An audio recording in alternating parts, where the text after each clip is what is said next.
Il n'y a pas de hasard, il n'y a que des rendez-vous et on se retrouve pour le point lecture d'un livre que je vous ai déjà évoqué dans une vidéo précédente. Il s'agit du Pumpkin Autumn Challenge.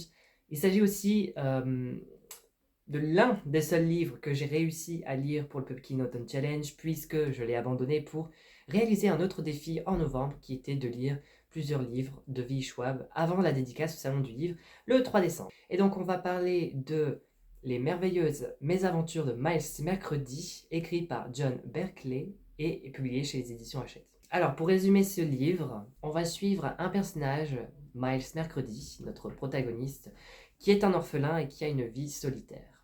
Il s'est enfui de l'orphelinat, puisque là-bas les enfants étaient maltraités. Et le problème, c'est que il ne trouve pas un monde meilleur dans la rue, puisque pour manger, par exemple, il va avoir recours à un système de troc, d'échange, de services avec certaines personnes du village. Et, et aussi, il dort un petit peu à la belle étoile, il a un tonneau spécial. Un beau jour, il se rend compte, durant la nuit, puisqu'il ne dort pas forcément très très bien, il se rend compte qu'un cirque débarque de nulle part. Et c'est là que tout va changer pour lui, ainsi que pour un autre personnage, qui s'appelle Petite, et qui est une fille assez étrange, qui est une fille notamment euh, avec des ailes. Cette petite fille ne vient pas d'ici, elle vient d'un autre monde, et pour autant, elle se retrouve à devoir travailler pour le cirque Oshkuro, euh, le cirque qui vient de débarquer dans la ville. Les quêtes de ces deux personnages vont s'entremêler, et on va donc les suivre dans leurs péripéties. Péripéties qui va être surtout de fuir le cirque Oshkuro pour atteindre un fameux palais du rire, là où on leur promet une certaine liberté. Mais en fait, s'ils vont là-bas aussi, c'est parce que Petite a une quête qui lui est propre, et Miles Mercredi, quant à lui, euh, eh bien, il a un petit peu une vie d'errance. Donc, s'il peut aider Petite, ça lui arrange. Et en fait, on va découvrir à la fin que finalement, tout ça était destiné et que Miles maintenant doit répondre à l'appel de la quête qui s'offre à lui. On va parler de l'évolution des personnages. Il y en a plus ou moins 4, dont Miles Mercredi qui est orphelin. Dès le début, on voit qu'il a un caractère assez trempé. Il fait preuve de sarcasme, n'a pas peur d'affronter les adultes ainsi que de leur répondre. Alors toujours, euh, alors j'allais dire avec bienveillance, non, mais il répond d'une manière assez sarcastique comme je l'ai dit, mais assez surtout réaliste. C'est ça qui est marquant, c'est que c'est l'enfant limite qui va enseigner un peu à l'adulte comment finalement se comporter. Et donc Miles Mercredi fait preuve d'un caractère bien trempé, comme je l'ai dit. Il va ensuite découvrir chez lui un esprit combattant, déterminé à aller au bout des choses. N'a pas froid aux yeux. Et ça, c'est peut-être dû aussi au fait qu'il a été confronté aux obstacles de la vie. Et ça, très très jeune. Un personnage que j'ai vraiment beaucoup aimé. Je crois que c'est mon personnage préféré du livre, puisqu'il a vraiment ce côté... On voit qu'en fait c'est le héros, mais ça pourrait être limite un... Alors pas un anti-héros, mais on s'en rapproche en quelque sorte, notamment dans son comportement, puisqu'il a une attitude un peu nonchalante, mais c'est pas pour autant qu'il est méchant. Au contraire, il est bienveillant puisqu'il va aider Petite. Mais voilà, il a un caractère assez spécial qui, avec moi, a bien marché. Il m'a fait beaucoup rire tout au long de l'aventure. Donc voilà. Ensuite, on a le personnage de Petite, qui est une fille, donc, comme je l'ai dit, étrange, qui ne vient pas de ce monde auquel appartient Miles Mercredi. Elle vient d'un monde avec des créatures plus ou moins fantastiques, des créatures ailées. euh, et donc, en fait, elle s'appelle autrement, mais elle ne peut pas révéler son nom sous peine d'être condamnée à rester dans ce monde-ci. Or, on apprend les raisons pour lesquelles elle a dû venir dans ce monde. Je ne peux pas vous les révéler, forcément. Et en fait, elle a été prise au piège, malgré elle, dans ce cirque, Oshkuro, qui la force à travailler pour le cirque. On est un peu dans l'univers du cirque de l'étrange. Et donc, elle, sa quête est de retrouver quelqu'un, et, euh, et elle va donc être accompagnée de Miles Mercredi. Quant à son caractère, elle est au début plus timide, elle est un petit peu sur la réserve,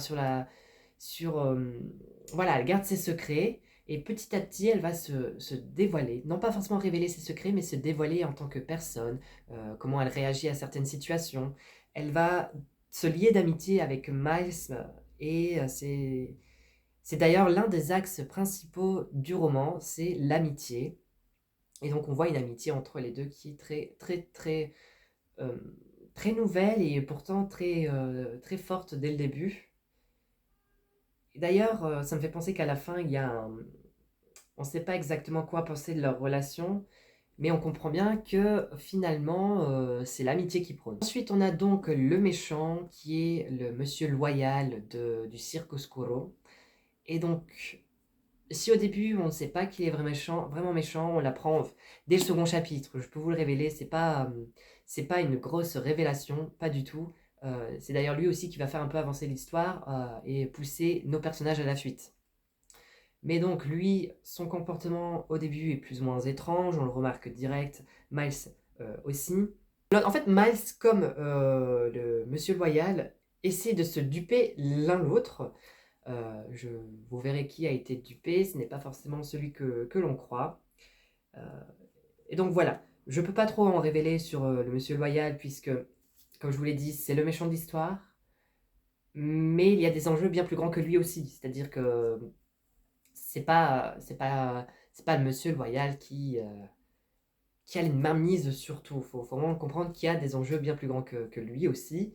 Mais il a un but précis, un but assez sombre, assez sinistre. Je sais qu'il y a beaucoup de mystères, je ne peux pas vous révéler tout ça parce que sinon ça enlèverait beaucoup de lectures, beaucoup de surprises, et ce serait très dommage d'enlever des petites parties de l'univers comme ça. Maintenant, je vais vous parler de... je vais l'appeler le personnage mystère. Parce que lui, je ne peux absolument pas vous révéler l'identité. Vous comprendrez pourquoi en le lisant. C'est pas forcément un personnage principal, je dirais que c'est un personnage secondaire d'ailleurs.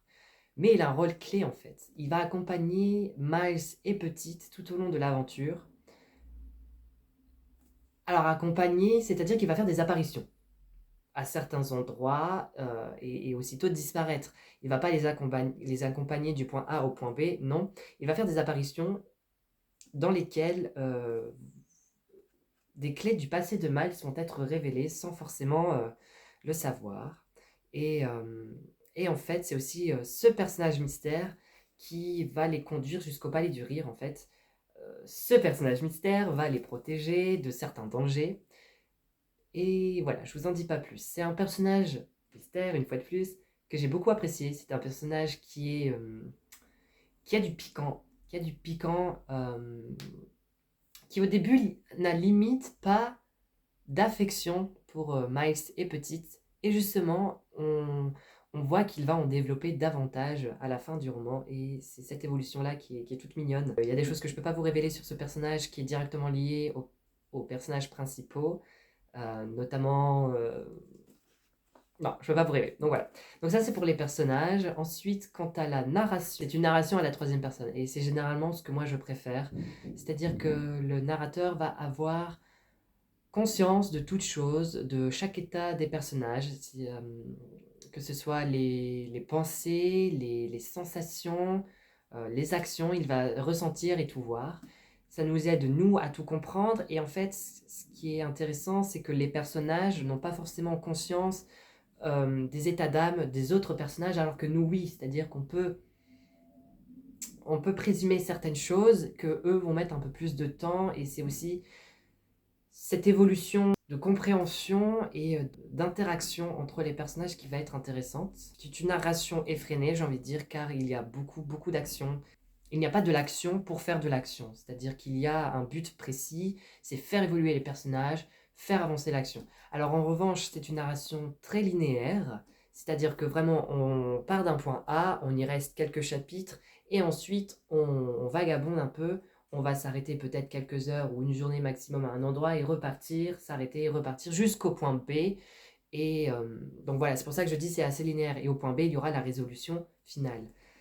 Quant à la résolution finale, oui, parlons-en. Donc il y a eu le nœud avant, un nœud où on ne sait pas trop ou donner de la tête puisqu'il se passe beaucoup de choses, mais je vous rassure, ça n'enlève pas la compréhension du texte, de l'univers et de l'histoire. Mais pour la résolution finale, c'est important car, car en fait les choses commencent à s'imbriquer les unes aux autres. On comprend le passé des personnages. En fait, on le comprend, mais eux ne le savent pas encore. Et c'est ce qui va nous donner envie de lire le second tome, en fait, c'est bien joué. C'est vraiment une résolution qui te donne envie de lire plus de cet univers. Dans la résolution, il y a des combats, donc forcément les combats sont bien décrits. C'était plutôt sympa. Il y a pas un personnage secondaire, mais un espèce, ouais, si on va l'appeler comme ça, un personnage secondaire qui est présent dans les premiers chapitres et qu'on ne voit pas arriver depuis, et qui réapparaît à la fin, et c'est un personnage que j'apprécie voir dans les scènes de combat. C'est un personnage du côté des méchants. En fait, faut comprendre la description, je peux pas vous la dire, mais c'est une description assez horrible de ce personnage, et vraiment il me fait peur. Mais du coup, dans les scènes de combat, ça rajoute, d'affrontement plutôt, ça rajoute un effet encore plus exacerbé de la peur qu'on a. Est-ce que le personnage principal va s'en sortir? Si oui, comment? Qu'est-ce qui va devenir de ce personnage secondaire méchant? Voilà, plein de questions. Je vous rassure, dans ce roman, on répond à vos questions, mais on vous en crée d'autres, qui justement, je l'espère, vont être répondues dans le second tome qui s'appelle Les Mésaventures de Miles Mercredi, l'œuf du tigre. Voilà, je vous en dis pas plus. Peut-être parler de l'univers en tout dernier point. On pourrait croire que c'est un univers enfantin, mais pas vraiment, puisque comme je vous l'ai dit, Miles Mercredi a une personnalité. Oui, c'est un enfant, mais dû à tous les coups durs et les obstacles qu'il a dû affronter, il a une personnalité assez adulte au final. Et c'est pour ça qu'il a ce caractère sarcastique, assez exacerbé chez lui. Mais donc, il ne faut pas croire que l'univers est très enfantin. Ça reste du jeunesse, mais l'écriture n'est pas... je sais pas comment le décrire autrement, mais n'est pas enfantine. On va quand même pousser les choses dans la description. D'ailleurs, ça peut être un univers assez glauque à certains moments. N'oubliez pas que si on parle du monde circassien, c'est un peu un cirque de l'étrange. Le cirque de l'étrange, je vous renvoie à American Horror Story saison 4. Voilà, clairement, c'est pas du jeunesse, c'est pas pour les enfants. Je vous dis pas que là, on se rapproche d'American Horror Story, pas du tout, mais il y a une atmosphère un peu tendu, un peu glauque dans cet univers. Donc n'ayez pas peur de vous lancer là-dedans. Ce n'est pas jeunesse, c'est très bien décrit.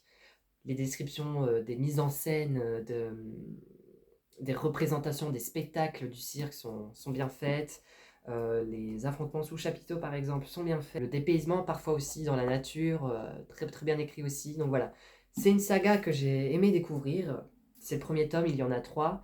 Je suis très content de l'avoir lu car ça m'envoie un peu à l'enfance. Et j'avais, étant petit, enfin pas petit mais plus jeune, ce défi en fait de le lire. Et je l'avais pas fait, je n'avais pas mené ce défi à terme. Et là, de l'avoir fait, je suis un peu fier de moi et je suis content surtout d'avoir enfin découvert cet univers qui me faisait beaucoup envie. Donc voilà, c'est tout pour ce point lecture. J'espère que ça vous aura plu. Dites-moi si vous connaissiez ce roman, si vous connaissiez l'auteur, si vous avez envie de lire davantage d'univers circassien autour des représentations théâtrales et du cirque, tout simplement. Dites-moi d'ailleurs si vous connaissez d'autres romans, je pense notamment à Caraval, je ne sais pas exactement ce qu'il en est de cette série puisque je ne l'ai pas lu, mais voilà, n'hésitez pas à réagir en commentaire, je vous retrouve dans une prochaine vidéo et la suite au prochain chapitre.